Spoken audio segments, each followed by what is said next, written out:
사도행전 13장 21절에서 23절 말씀을 중심으로 하나님의 마음에 맞는 사람이라는 제목으로 말씀을 나누겠습니다. 하나님의 마음에 맞는 사람. 우리가 어쩌면은 이 말씀은 많이 들은 말씀, 설교도 많이 들었고요. 그리고 이 말씀은 우리가 또한 누구보다가도 믿는 사람이라면은 참 우리도 그렇게 되기를 원합니다. 나도 그렇게 되기를 원합니다. 하는 그러한 말씀입니다.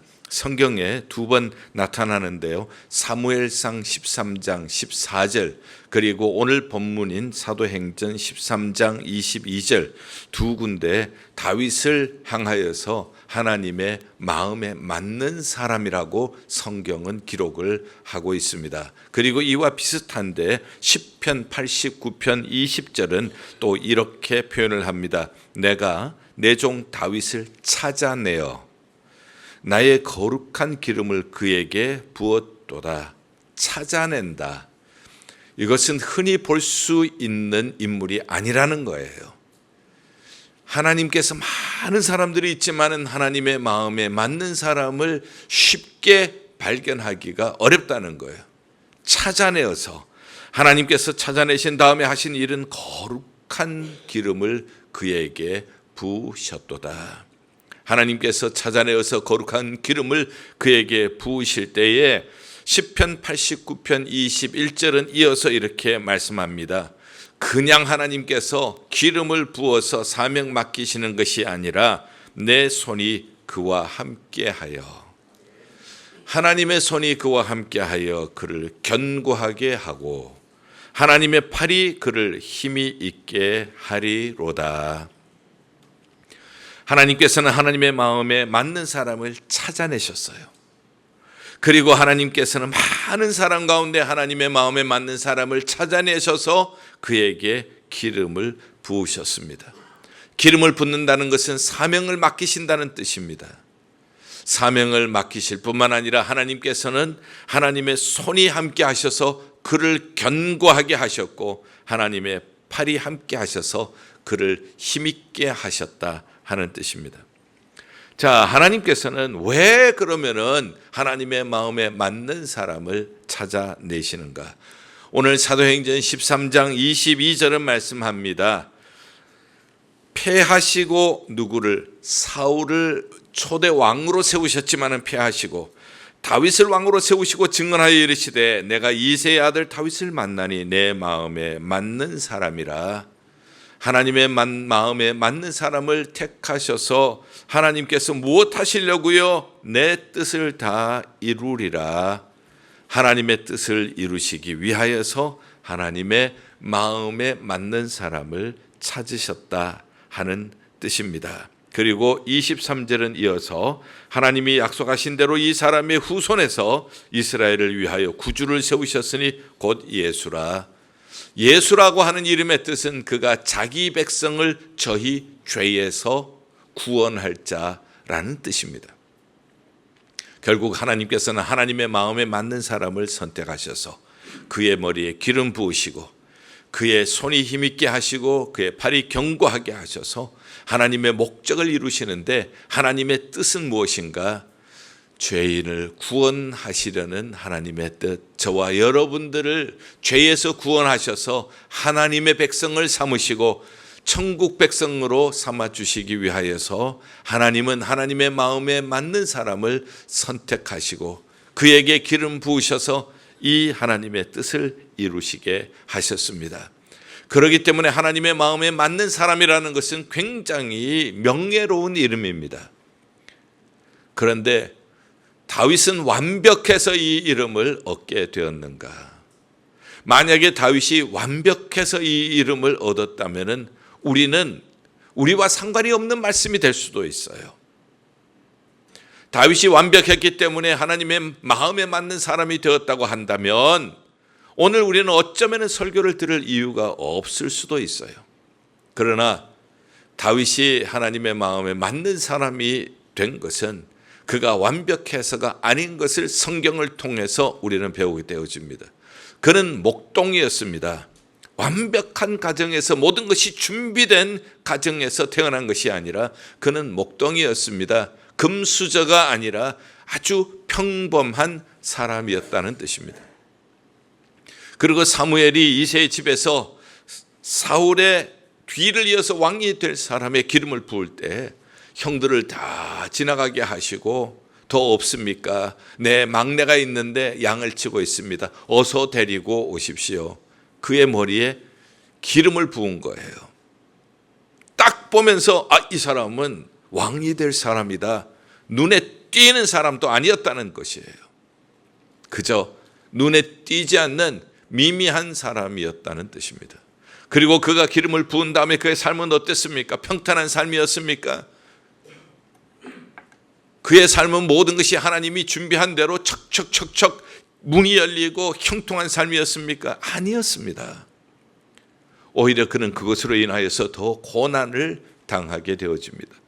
15년이라고 하는 세월 동안 그는 사울 왕에게 쫓겨다니는 도망자의 신세를 겪게 되어집니다. 사람이 도망자의 삶을 산다는 것이 얼마나 긴장이 되고 두렵습니까?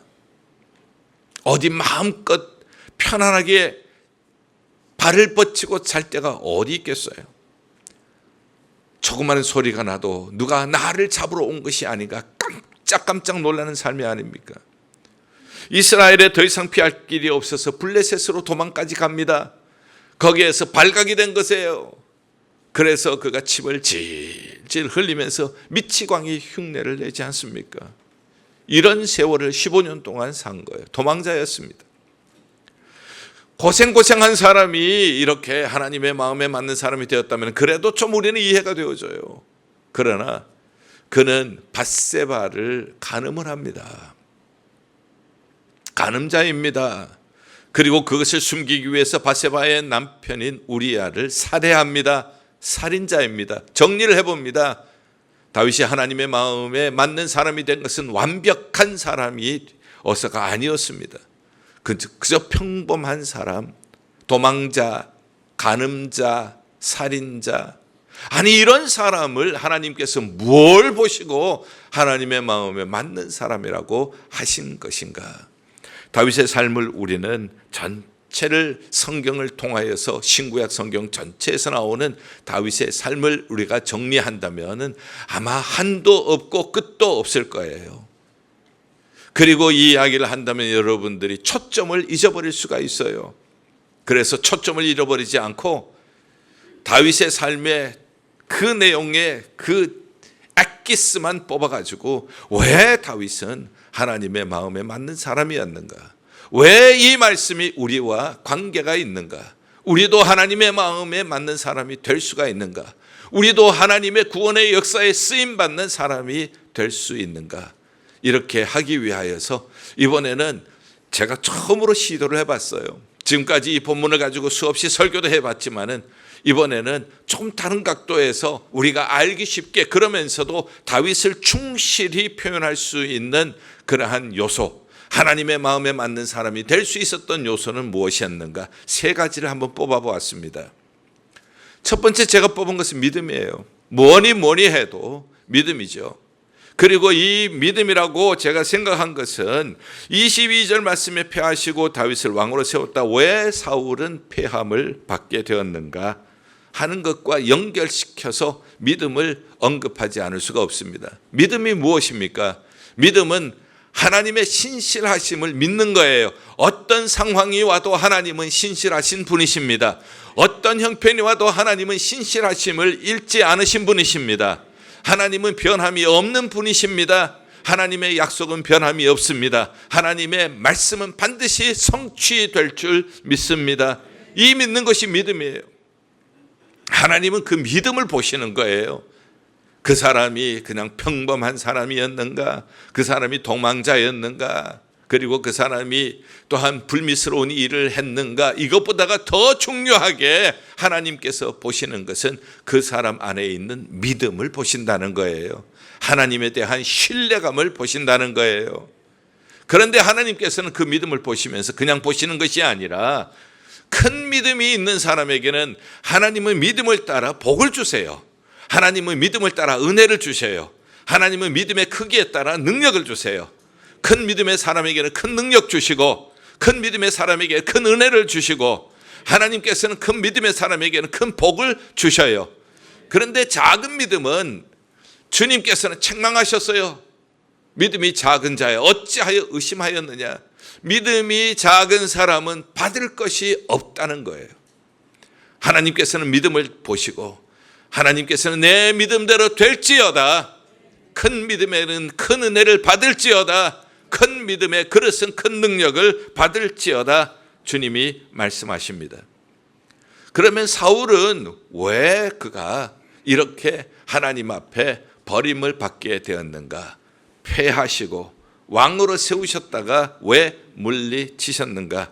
이것을 잘 알기 위해서는 오늘 이 본문과 똑같은 말씀이 있는 사무엘상 13장 14절을 봐야 한다고 말씀을 드렸습니다. 자, 사무엘상 13장의 내용입니다. 블레셋이 쳐들어왔습니다. 어마어마한 군사력을 이끌고 쳐들어온 거예요. 그 앞에서 이스라엘 백성들은 놀라고 당황해서 혼비백산에서 흩어집니다. 전쟁이 나면은 모여야 될 텐데, 적군을 물리칠 수 있을 텐데 모이지 않고 흩어지는 겁니다. 숲풀 뒤에 숨습니다. 동굴에 숨습니다. 바위 틈에 숨습니다. 그런데 거기에다가 사무엘이 온다고 하는 시간이 7일이 되어 가는데도 사무엘이 아직 오지 않습니다. 그래서 그는 하는 수 없이 부득이하여 번제를 하나님 앞에 드립니다. 이 번제는 제사장만 드릴 수가 있는 것입니다. 아무리 왕이라도 이것은 할 수가 없는 일이에요. 그래서 번제를 드립니다. 번제를 마치자마자 사무엘이 왔습니다. 이거 무슨 일입니까? 제가요, 블레셋이 쳐들어왔는데 백성들은 놀라서 다 뿔뿔이 흩어지고 도망가고요, 당신은 오신다는 기한이 다 되어가는데 오시지 않고요, 어쩔 수 없이 부득이하여 어쩔 수 없이 제가 번제를 드렸습니다. 이렇게 했을 때 사무엘이 하는 얘기, 왕이여 망령되게 행했습니다. 망령된다 하는 일은 영어로 보면 foolish라는 말을 써요. 왕이여 어리석은 짓을 했습니다.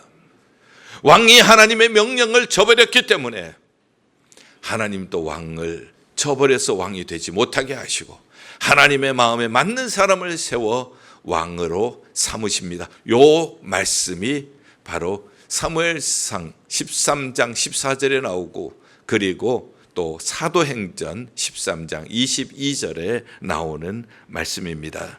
자, 오늘 우리는 이것을 보면서 그렇구나, 부득이하여 환경을 보고 사람을 보고 부득이하여 어쩔 수 없이 이러한 믿음이었구나, 작은 믿음이었구나, 아니 믿음이 없이 행했던 어리석은 행동이었구나, foolish, 바보 같은 행동을 했구나, 믿음이 없이 행하는 것이 바보같이 행하는 것이라는 것을 성경은 우리에게 일러주세요. 자, 그러면은 하나님께서 마음에 맞는 사람을 선택하셨다면 믿음이 있는 사람을 선택하지 않겠습니까?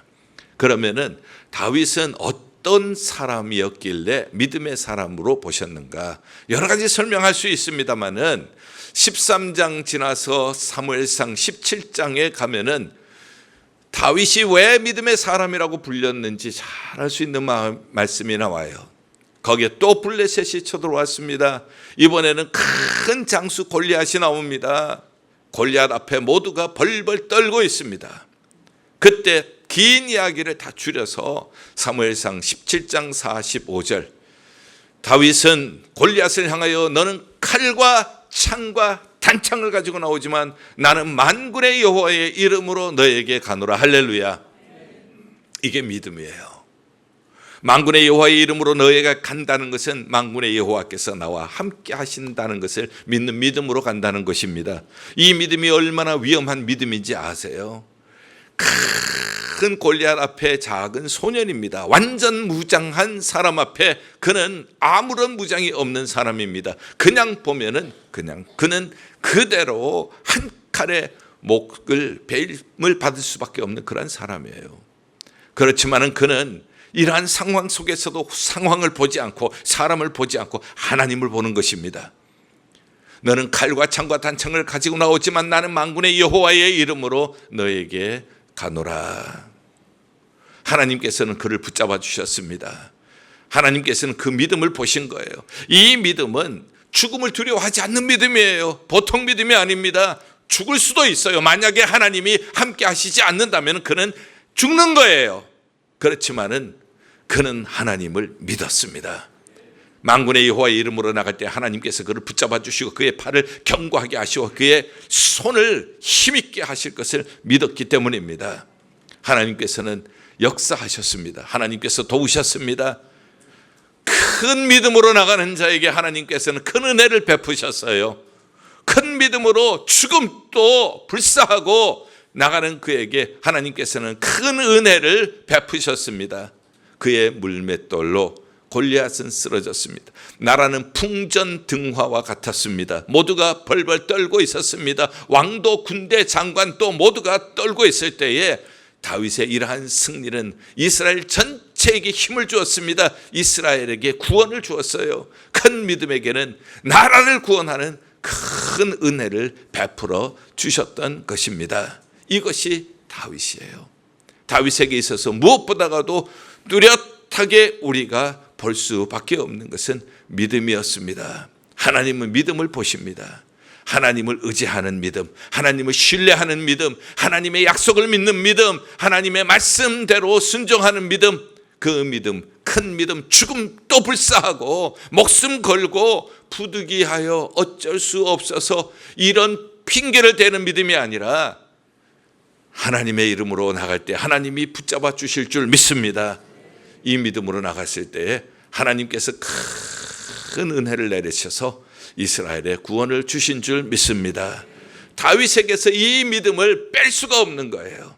두 번째, 다윗에게서 우리가 함께 생각해야 할 것은 소망입니다. 소망이라고 하는 것은 미래가 있다는 얘기예요. 지금 여기가 끝이 아니라는 뜻입니다. 하나님께서는 우리를 만들 때 완성품으로 만들지 않으셨어요. 하나님께서는 우리가 시간이 가면 갈수록 더 성숙되어지고 더 다듬어지고 더 성장하고 더 열매 맺는 사람으로 만들어 주신 것입니다. 그렇기 때문에 우리에게는 미래가 있는 것이에요. 이러한 하나님의 소망이 있기 때문에 우리는 두려워하지 않습니다. 지금 아무리 어려운 상황에 있다고 할지라도 낙심하지 않습니다. 대표적인 케이스, 우리가 잘 아는 시편 57편 말씀을 봅니다. 그는 동굴에 있을 때 쓴 시편입니다. 사울에게 쫓겨서 그는 동굴에 숨어 있습니다. 어두컴컴한 동굴에 숨어 있습니다. 그러나 그는 시편 57편 7절에서 9절에 이렇게 노래를 하고 있습니다. 하나님이여 내 마음이 확정되었고 내 마음이 확정되었사오니 내가 노래하고 내가 찬송하리이다. 내 영광아 깰지어다. 비파야 수금아 깰지어다. 내가 새벽을 깨우리로다. 내가 만민 중에서 주께 감사하오며 문나라 중에서 주를 찬송하리이다. 동굴 속에서도 그는 거기에서 기도합니다. 동굴 속에서도 그는 도망자의 입장에서도 하나님 앞에 감사합니다. 그는 거기에서도 하나님 앞에 찬송하고 노래합니다. 그는 어두움을 기도로 깨웁니다. 한숨을 찬송으로 깨웁니다. 고통을 하나님을 더 의지하고 하나님을 더 붙잡는 기회로 삼았던 것입니다. 이것이 바로 소망입니다. 우리가 잘 아는 로마서 5장 3절에서 4절, 우리가 환난 중에도 즐거워하나니, 고통 중에도 즐거워하는 이유를 설명을 하고 있습니다. 이는 환난은 인내를, 요즘처럼 조급하기 짝이 없는 그러한 시대, 기다릴 줄 모르는 이러한 시대, 왜 그렇습니까? 편리해서 그렇다는 뜻이에요. 고생을 해본 사람은 참을 줄도 알아요. 환난을 겪어본 사람은 견디는 힘이 있어요. 환난은 인내를 우리에게 가져옵니다. 인내하는 동안 우리는 뭐가 됩니까? 인내는 연단을 가져옵니다. 연단이라고 하는 것은 용광로를 의미합니다. 용광로에 뜨거운 불이 펄펄펄펄 끓지만, 그렇지만은 거기에서 불순물이 녹아지는 거예요. 거기에서 순금이 나오는 거예요. 내가 가는 길을 오직 그가 아나니 내가 나를 단련하신 후에 내가 순금과 같이 나올 것이니라. 연단이 우리에게 바로 이러한 순금과 같은 은혜를 허락해 주실 거예요. 이렇게 될 때 연단은 소망을 이루는 줄 알미로다. 하나님은 우리를 향한 소망을 가지고 계십니다. 하나님께서는 우리를 통하여서 하나님의 구원의 역사를 이어가기를 원합니다. 하나님께서는 우리 가정을 통하여 우리 교회를 통하여서 하나님의 구원의 역사, 하나님 나라의 확장의 꿈을 이루어 나가시기를 원합니다. 그러나 그냥 이루어지지 않습니다. 환난 중에도 즐거워하나니 환난은 인내를, 인내는 연단을, 연단이 바로 그 소망을 이루는 줄 알미니라. 그렇기 때문에 그는 동굴 속에서도 낙심하지 않았습니다. 그는 쫓겨가는 도망자의 입장에서도 그는 포기하지 않았습니다. 나는 지금 만들어지고 있습니다. 나는 지금 성장하고 있습니다. 나는 지금 변하고 있습니다. 나는 지금 순금으로 되어가고 있습니다. 그렇기 때문에 동굴 속에서도 기도할 수 있었고, 동굴 속에서도 찬송할 수 있었고, 동굴 속에서도 감사할 수 있었습니다. 어떤 시련 속에서도 기도하고 감사하고 찬송하는 사람으로 하나님께서는 그를 빚어가고 계셨습니다. 이것이 바로 소망입니다. 다윗의 삶에서 이 소망은 결코 빠질 수 없는 요소입니다. 마지막으로 한 가지 더 생각을 해보고 싶은 것은, 믿음을 얘기를 했고 소망을 얘기했으면 그 다음에 자연히 따라오는 것은 사랑. 사랑은 사모하게 되어집니다. 여러분들 사랑하는 사람을 만난 적이 계시죠? 결혼하신 분들은 한두 번은 그 경험이 있었을 거예요. 사랑하면 사모하게 되어집니다. 사모하게 되어지면 내가 없어져요. 내 생각보다는 사랑하는 사람 생각을 합니다. 내가 먹고 싶은 것보다는 사랑하는 사람이 먹고 싶은 걸 생각을 해요. 내가 좋아하는 것보다는 사랑하는 사람이 좋아하는 것을 좋아합니다. 이것이 사랑이에요. 다윗은 하나님을 사랑했습니다. 자기가 없어요. 사랑하는 하나님만 남는 거예요. 그것이 시편 27편 4절에 나타납니다. 내가 여호와께 바라는 한 가지 일, 그것을 구하리니. 하나님 앞에 한 가지 일, 하나님이 딱 한 가지만 들어주세요. 내가 내 평생에 여호와의 집에 살면서 여호와의 아름다움을 바라보며 그의 성전에서 사모하는 그것이라.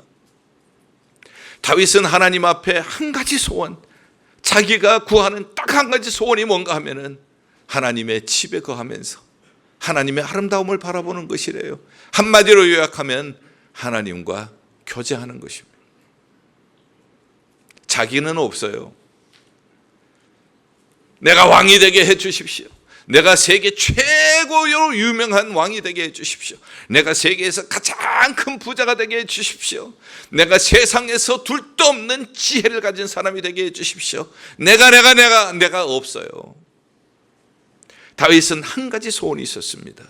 그 한 가지 소원은 하나님의 집에 거하면서 하나님의 말씀을 들으면서 하나님의 아름다움과 하나님의 신실하심을 보게 하여 주시옵소서. 내가 하나님의 집에 거하면서 하나님을 찬송할 때 이스라엘의 찬송 가운데 거하시는 하나님을 체험하게 하여 주시옵소서. 내가 하나님의 집에 거하면서 하나님 앞에 기도할 때에 하나님의 능력의 손을 경험하게 하여 주시옵소서. 내가 없어요. 하나님의 아름다우심을 맛보는 것, 그것이 그의 소원이에요. 사랑하면 사모합니다. 사모하면 내가 없어져요. 사모하는 분만 남게 되어집니다. 하나님을 그는 지극히 사랑을 했습니다. 비록 그가 평범한 사람, 고난도 많이 겪은 사람, 그리고 그는 보기에 합당하지 못한 그러한 일을 저지른 사람, 그러나 그의 속에는 그는 하나님을 향한 사랑이 있었어요.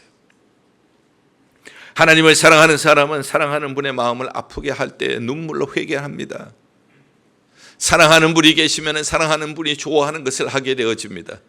사랑하는 분이 계시면 사랑하는 분이 싫어하는 것을 하지 않게 되어집니다. 그러나 우리가 연약하여서 우리가 사랑하는 분이 원치 않는 일을 했을 때에 그때는 내가 사랑하는 하나님의 마음을 이토록 아프게 했다니, 그러면서 통회하면서 자복합니다.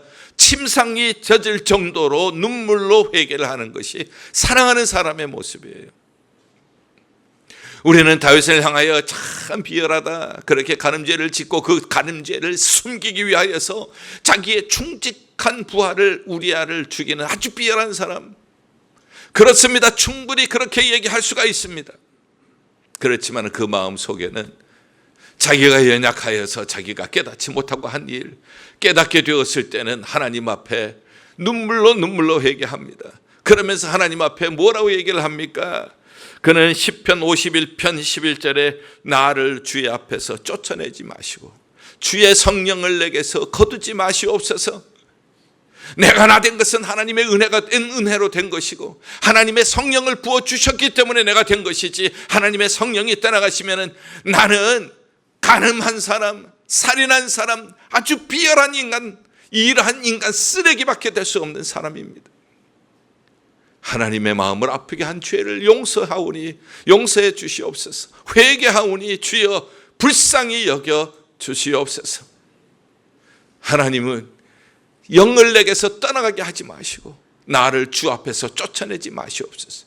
이게 사랑하는 사람의 모습입니다. 사랑하는 사람은 사랑하는 사람이 좋아하는 것을 합니다.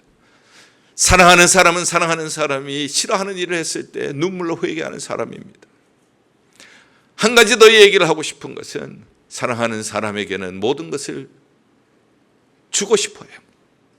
모든 것을 드리고 싶어요. 이것은 대중가요에서도 나오잖아요. 나 그대에게 드릴 것 있네, 오늘 밤 문득 드릴 것 있네, 나 그대에게 모두 드리리, 대중가요도 나오잖아요.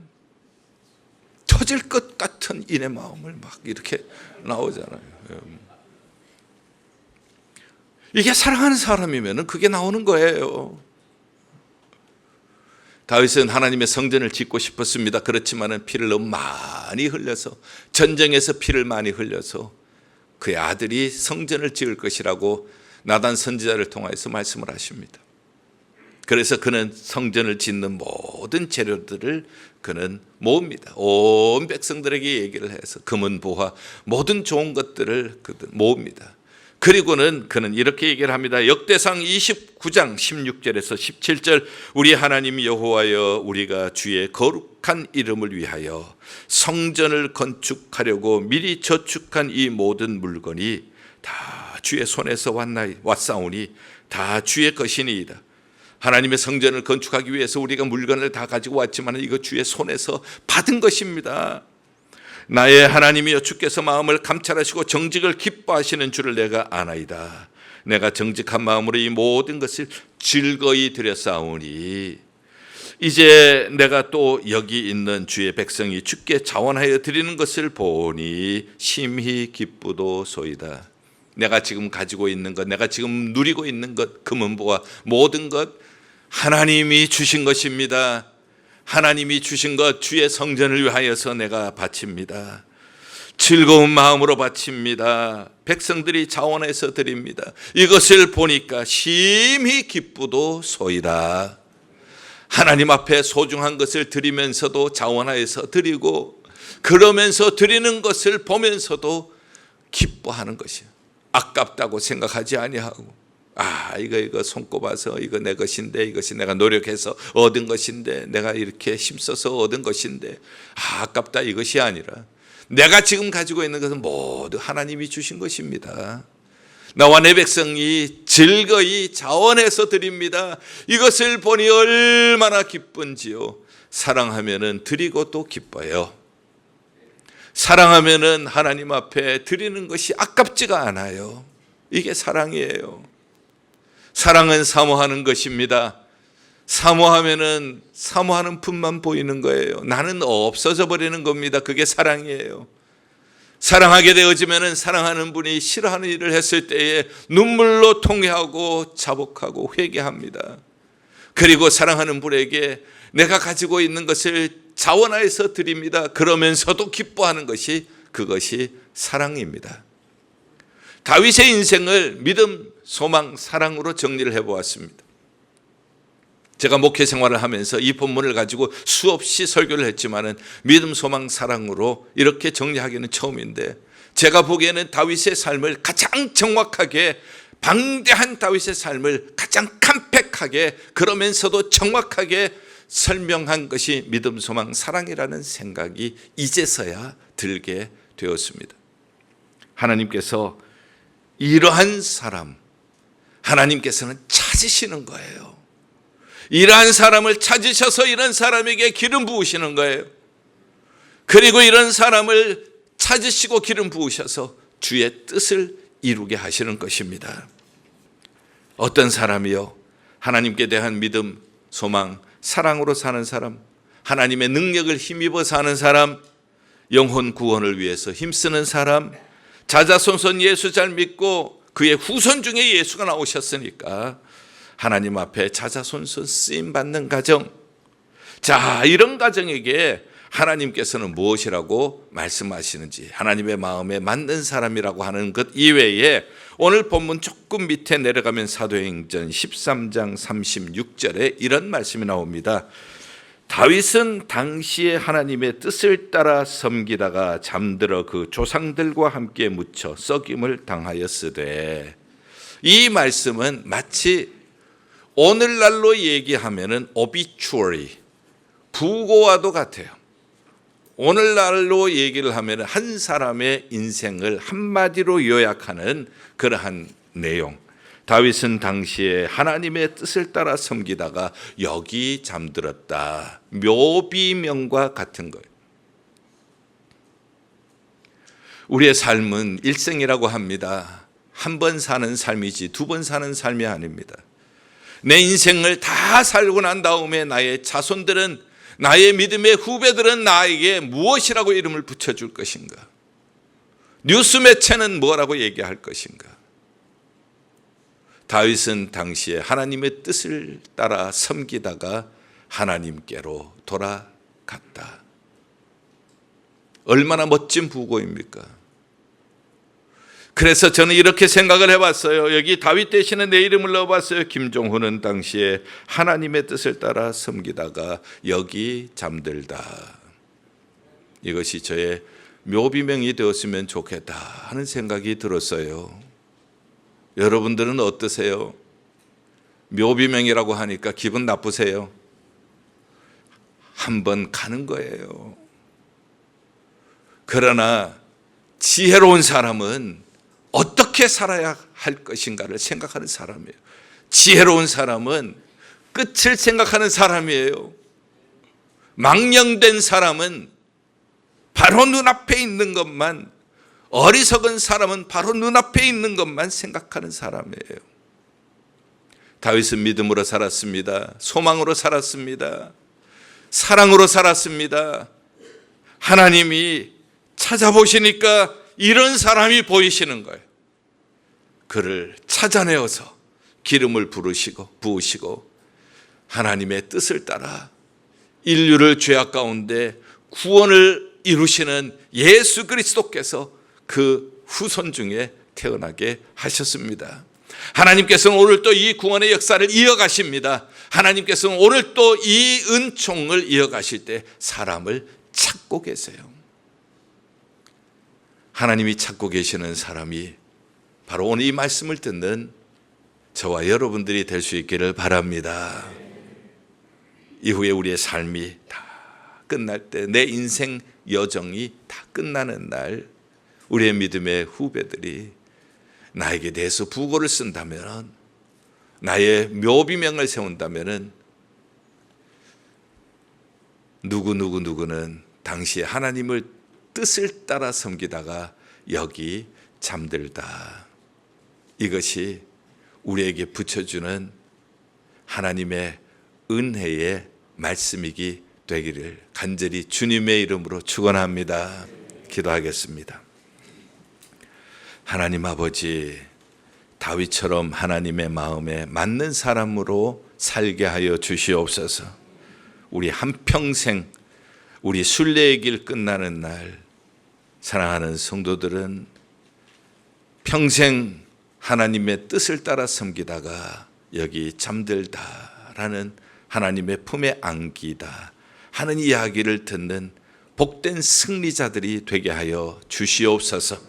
예수 그리스도의 이름으로 기도하옵나이다. 아멘.